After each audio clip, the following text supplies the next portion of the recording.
We've been checking out music from Eldin Ring lately. This is Midra, Lord of Frenzied Flame. I'm excited. Let's go.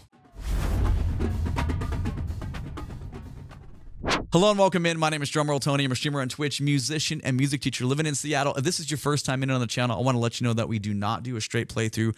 We stop a lot, rewinding, we're talking about stuff. It's a first time listen for me, but it's more of like a music analysis of the layers, like just a light analysis. So we're just talking about more of appreciating the orchestration within the composition. And the assumption is you already know the piece, and that's probably why you're here. Okay, let's take a listen.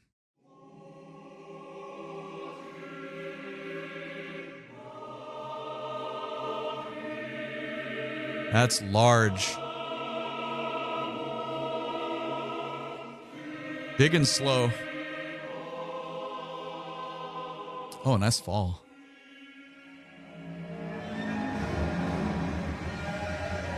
Okay. Oh, man. A little flying saucer sound there.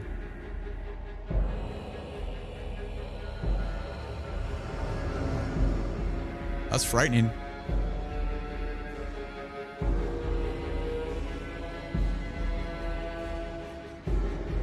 Well, the beginning's still present here in the solo string part. Ooh. You can hear the choral elements, though.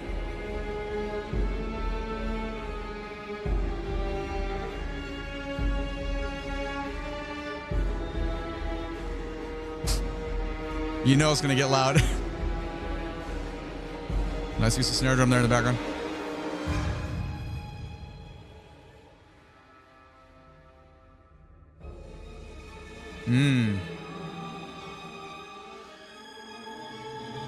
Oh, the balance of strings versus choir there is cool. We'll talk about it in a second.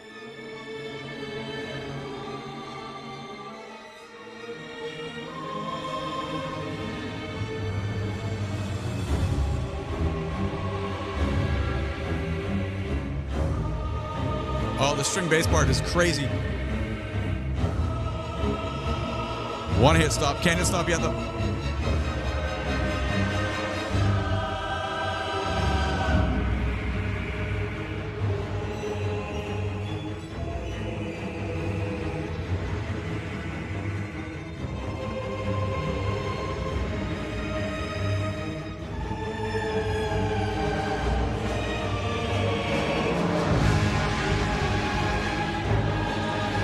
Come on, man. Oh, shit.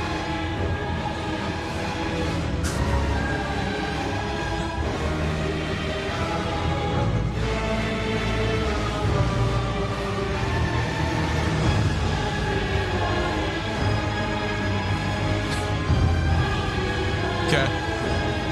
Listen to the counter melody in the voice. Oh, my God.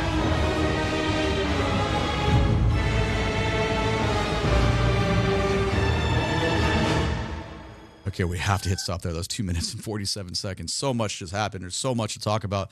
We're going to go back and chop it up. I knew it happened. I knew we'd get to this point of frightening, chaotic, just stacks of sound. The use of dynamics in Eldin Ring music is really, really good.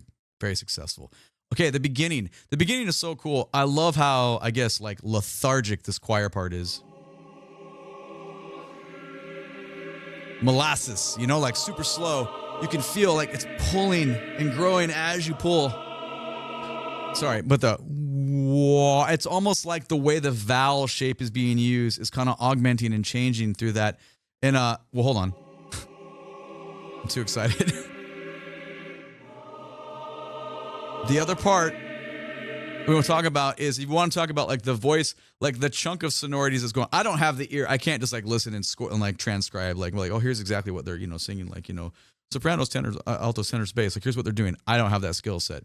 But what I can tell you is I really dig how they kind of start, think of it like food, like it's kind of stacked more central. And as we get louder and expand, the ingredient list kind of the sandwich gets taller because it kind of represents how the voices are spacing out on the paper. If you were to like, write the sheet out. And it's a very cool experience we're getting as the listener, probably setting up for this battle, I imagine. Expanding. Soprano voice really becomes dominant on top. Middle voices fill in. Now it's huge. Amazing writing. But then boom, boom, and that glissando happens. All they lock in their parts there, and then they all just drop. Like that is such a cool effect. If you were to hear that live, it would just be fucking mind blowing, man.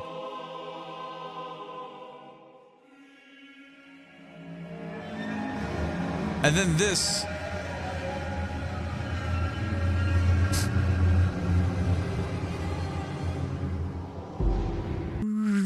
The fucking flying saucer sound. As soon as that happened, I knew it was about to get chunky. Because that's just a pit. That's a pit of despair and sound. Like it's just it's just a wall of kind of like, I don't know. It's like void. It's void of tonality. There's no tonal center right now, which is funny because we do get it in a second. But we start this next part just coming out of that. And I mean, when I say it's a scary, I mean, it's not really scary, but within the context of the piece, it's kind of a frightening way to go into the next part. You know what I'm saying? That's freaky, man. And then suddenly,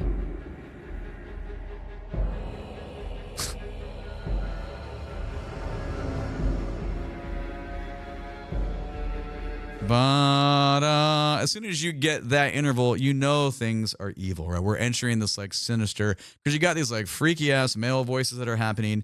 It almost feels like these parts, I remember it felt kind of like it was fighting against each other. The percussion and low end like scary sounds are all really united, but the melody kind of seems to float on top of that. Now, granted, I don't play Eldin Ring games. Like I watch them on Twitch and stuff. I don't have the patience because I would just die. It's not, I get too mad IRL, but I appreciate the hell out of the music. And I imagine it's building for a conflict that's about to be quite devastating. But let's just go back a little bit and appreciate what's happening on bottom, below the melody. Ooh, the snare drum in the back almost sounds like steam from a train. Solo, either cello or viola voice there. Sinister. Joined.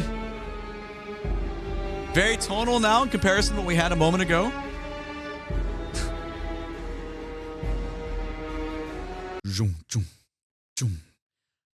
The concert bass drum is down there. It's so quiet, but it's still, I mean, it's still like vibrating the headset here. It feels really cool. Sometimes we don't appreciate our concert bass drum players, and we always should though, because they provide so much low end round. It's a round sound. Lots of context that needs to be down there. So I just love how this is being used.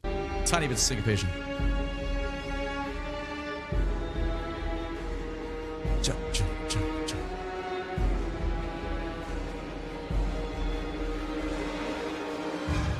Scary strings. So it kind of falls away there, tricks you, pulls you back in. The voicing changes a little bit. And this is the part that I find pretty fascinating, because if you think about score order, you know, we're going to have the violins, they're up in the stratosphere. The part they're playing is so high, but I feel like we'd have our like high-end voices normally be above that as far as how things, you know, are going to be perceived naturally. But this part's freaky because of the string part and how high it goes above the voice, almost giving kind of like, I don't know, if you think of it cinematically, kind of like a poltergeist type of sound, you know, in my opinion. It's just, we're just listening. We're just, you know what I'm saying, though? Borderline screechy versus a scary melody in the voice part there. We have to do it one more time, though, because we talked about the obvious parts there, but now listen down to what's going on underneath that. It's the string usage and the way it kind of like comes and then it decays. It's, I don't know, unsettling. Get all this tremolo, crescendo, diminuendo stuff going on. It's freaky, man.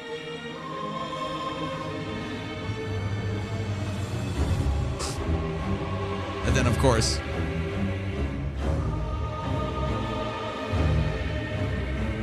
bum, bum, bum, bum, bum, bum, bum, bum, bum, bum. Whatever the line is, you can't deny that. Like the string bass has arrived. They're giving us very short staccato, the dynamics, gargantuan, like it's scary sounding. Like I keep saying like, oh, this sounds scary, but then the next part is like, well, it sounds scarier. We're running out of like just, you know, layman terms here, but yeah, you know what I mean. It's big and beefy.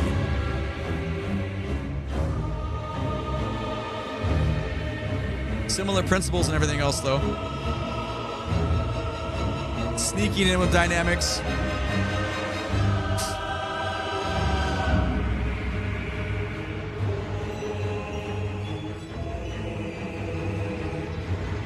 Yeah, man. The male voice there, obviously the dominant part. I guess it depends on what layer your ear is going to grab the most. Mine grabbed that the most right there. But you have all the stuff happening in the left headset with kind of crazy string parts that are going on. And let's see, that's 201. Let's go back to like 148.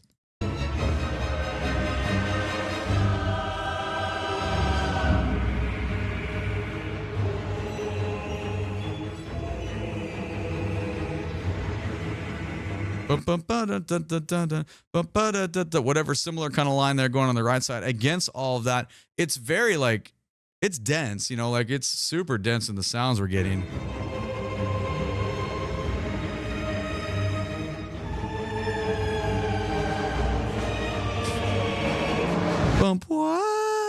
That fall that we kind of had like that similar to what we had in the beginning. It's I guess, you know, dense is real. Actually, it's, you know, when you eat like a chocolate cake that you're like, oh my God, that's so rich. You can take like a couple bites. Well, unless you're me, you fucking eat the whole thing anyway. But you know what I mean, though? You're like, oh my God, this is kind of that feeling too. I know, like, if you're not really into this kind of music, you probably listen to it and be like, whoa, that's, you know, like there's too much stuff going on. If you're a gamer, though, I feel like it's just, it's implied. You're going to have this stuff with these kind of games, or maybe cinematic, something's happening. But like going out of your way to listen to it by itself, I feel like the average person, they don't listen to music that is this dense with how all the voicings are being used. Voicings meaning how we stack notes on the page, like score order, meaning like woodwinds, brass, vocals, percussion, low brass, all that.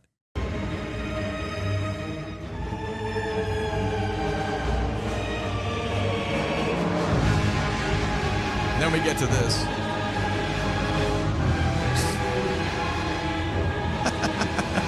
I mean, it's obvious, right? Boom, crash, boom, crash. Like, we totally, like, anybody could explain, like, oh, yeah, it's cool because it's loud as fuck. Like, we get it. Like, there's big brass. It's evil sounding. It's very pointed. It's very angled. And it's taken 2 minutes and 18 seconds to arrive to that. So your journey as a listener, you're finally getting something. Now, the piece is 6 minutes and 13 seconds. And we've been talking for 12, 18, but, you know, it is what it is. Anyway, it's Eldin Ring, so does it get louder than this? It probably does. I don't know. Like, I don't think it's possible, but I'd wager money that it probably does.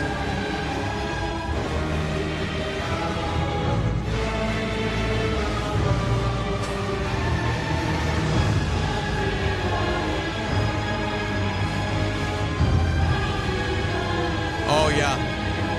That's a cool. I feel like I didn't catch that too much the first time. I was kind of concentrated on, like, you know, it was like the low brass doubling up with bass there. Who's playing this big evil line? I didn't really catch the vocal line that was kind of responding to all that.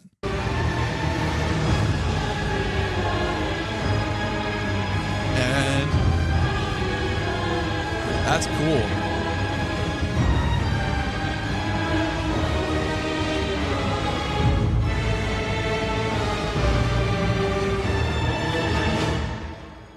Yeah, so anyway, that clearly the dynamic climax thus far, we're going to back away because, you know, composers are going to be like, okay, we've been bursting their eardrums all this time. We got to give them some little bit to breathe here.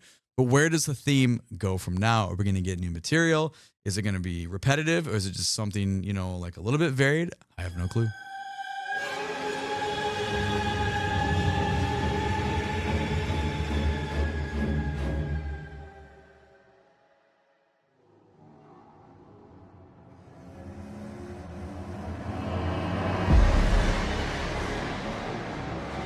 Lowest note on the brass register so far, right there. Ooh.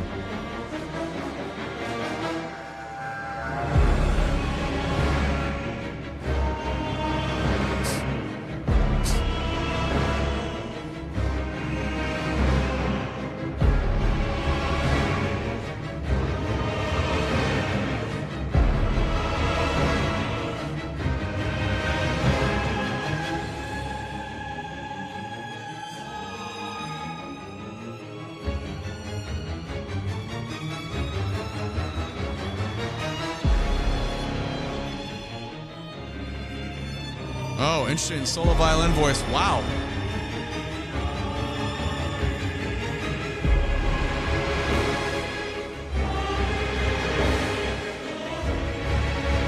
It's way more groove bass on the second side of it.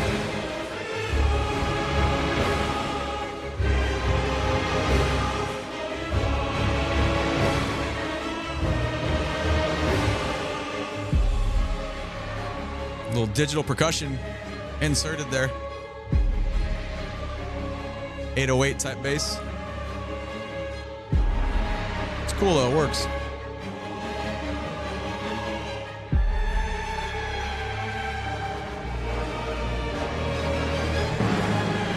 Timpani out of nowhere.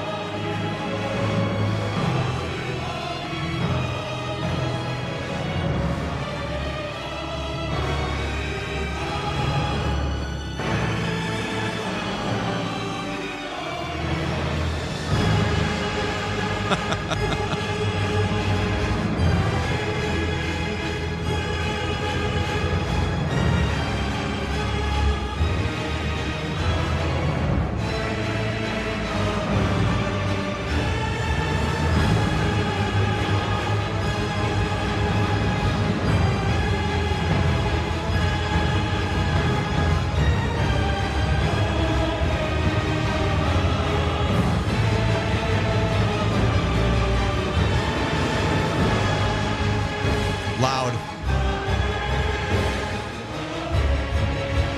Okay, a different pulse there.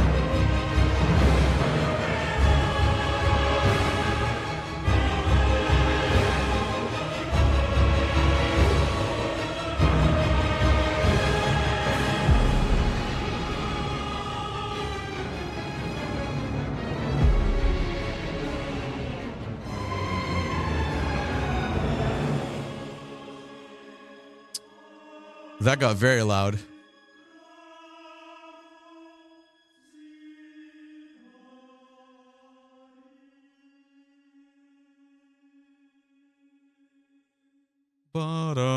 Very cool. Okay, we just let that pretty much that whole second half go. We're obviously going to go back and talk about the last 3 minutes there.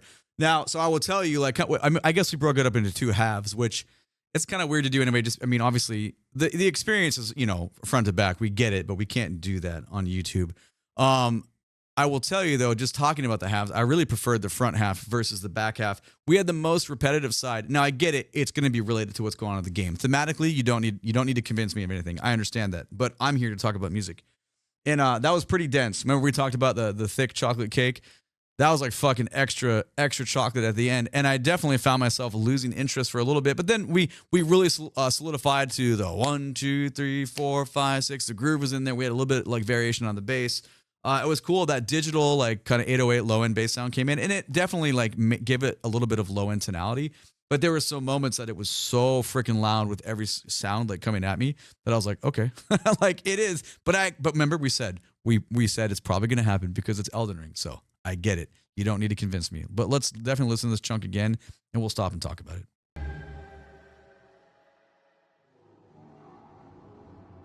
Cool usage of like, I don't even know. It sounded like far off didgeridoos and super slow bowing on big fatty strings to achieve. I mean, there's probably so many like different things of uses of little random objects.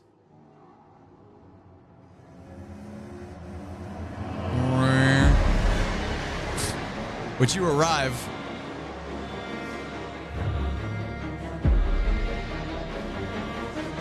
And there's obviously no question. Like you can hear all those groupings. They're ultra staccato. Everyone's playing super clean. Like there's no question that we have this groove. This is the rhythm. And then we're going to get low end bass punches and it's ascending. We know which direction it's going. Then we get some variety of that. But you can tell the emphasis. Still all the while. Underneath. Sorry, it's not that fast. I'm just saying it there. But you get the idea. Compositionally, like, simple. Just really fucking loud.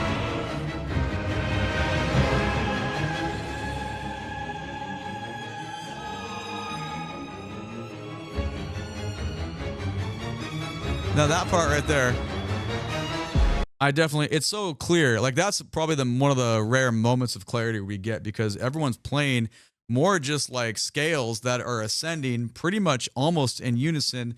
And we have one solo violin voice that's existing in the midst of all of that. We really didn't have that previously in the 3 minutes and 43 seconds. Like it's all been pretty chaotic. So that's 343. We'll go back to 330 and just kind of listen how that builds. And then suddenly that violin voice is so like out there in the middle of the field alone.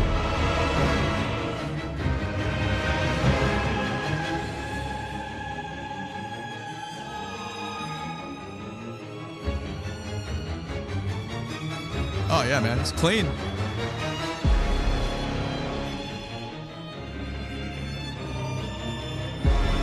That was the part I was like, whoa, those are some really interesting tonal choices where the melody of this solo violin is going. Melody is almost like, I mean, anything you play on an instrument that has, a contour that is doing something, you could consider it a melody, you have something going on. But within the context of what's happening here, it'd be very interesting to see the part. Was it improvised? Like how it's existing within all the big, brooding, dark tones we're getting from the rest of the orchestration here.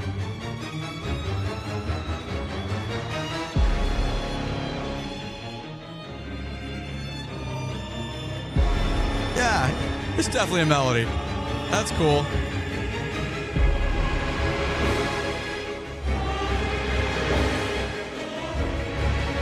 And obviously, boom, bump, bump, bump, 5, 6, 1, 2, 3, 4, 5. Those are the big emphasized accented notes. But this is where it gets super loud and the choir is like kind of present and it's present for a long time. And I feel like the variety, if I'm remembering correctly, the variety is going to come from our kind of groove, like our low end bass centric stuff. So it's cool. It definitely was kind of similar for a while.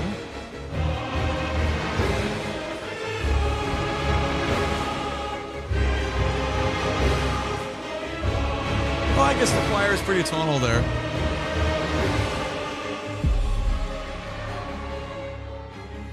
All right, I definitely remembered it incorrectly at that point. Sorry about that. Similar to what we had before. Kind of a cascade down. But now, oh yeah, there it is. Boom, boom, boom. We had the low end. There was kind of this bass drone happening for the last like 50. If you have a headset on, you'll probably be able to grab this. If you're listening to speakers, I doubt you're hearing it.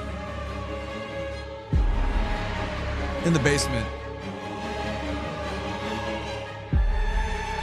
It's cool though. It works really well. Then you get that change. And then our tonal percussion timpani comes in. We haven't had any timpani, at least that has been made itself so apparent. 4 minutes, 35 seconds. We finally get it. And that's like a stock. Like we write that, they, composers all the time, massive impact point. We're going to have the lowest tonal percussion come in and it completely gives a different flavor to what's going on.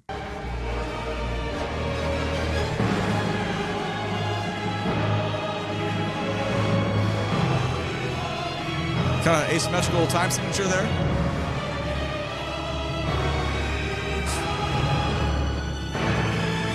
Yeah, man. Okay.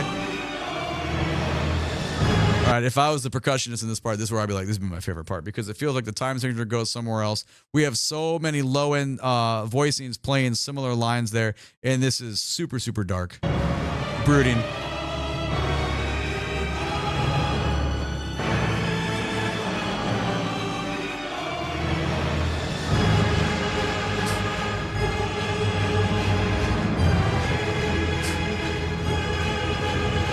This is the part.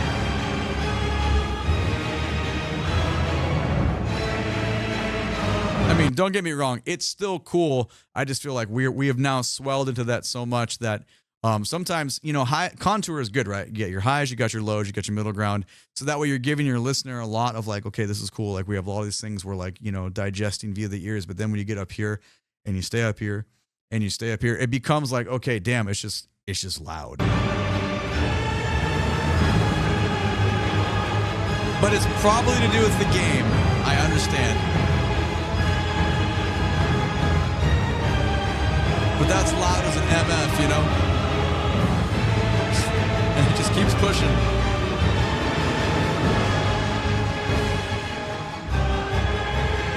All right.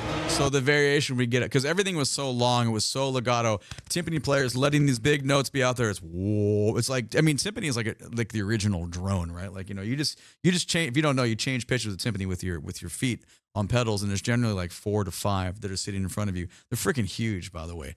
Super fun instruments to play. Super challenging depending on how many like different drum tunings you got to do. But like you can be super exposed though. But when it's something like this and you get to wail, like the player is having a good time just because it's like stupidly loud. But yeah, we're in there. But now we get this difference. Ba ba ba. Like the low end, just kind of like note length use is going to be the variety within dynamic level of, I guess, still of ear splitting.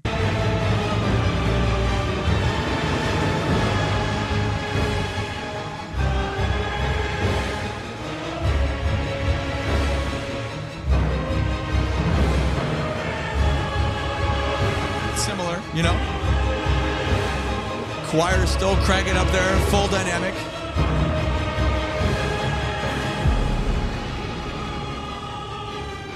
Now we pull away, and this is where the obvious like diminuendo. We've arrived. The climax is happening. Like the mountain has exploded. Things are, well, actually no, because things get kind of crazy in a volcanic setting. You understand what I'm saying though? Like we're crumbling away.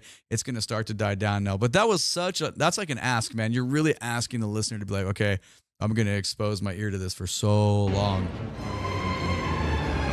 Crazy interval there. And what a difference to tenor or baritone voices there. Ba-da-da. And we end, like, listen to that. Ba-da-da, we're right there. Remember how this started? If I real quick. You could fit ba-da-da maybe in there, right? So very interesting, like full journey we just went on. I don't know, like I don't have like I mentioned, I don't play Eldin Ring. You have to let me know how long does it actually take within, you know, like not dying within the fight. How long is the actual boss fight? Do you get through all of this? Is it part of it? Will you hear the entire piece during it? Does it get looped in certain sections? You can let me know all that stuff. Also, let me know what you think about the piece of music down in the comments below. And obviously, what are we doing next? My name is DrumRollTony. Catch me when I'm live on Twitch. Link for all the socials down in the video description below. Please and thank you. Click the like button, subscribe to the channels, and catch you next video. I appreciate you being here. Have a great day. YouTube thinks you want to watch one of these 2 videos next. Take it easy. Bye-bye.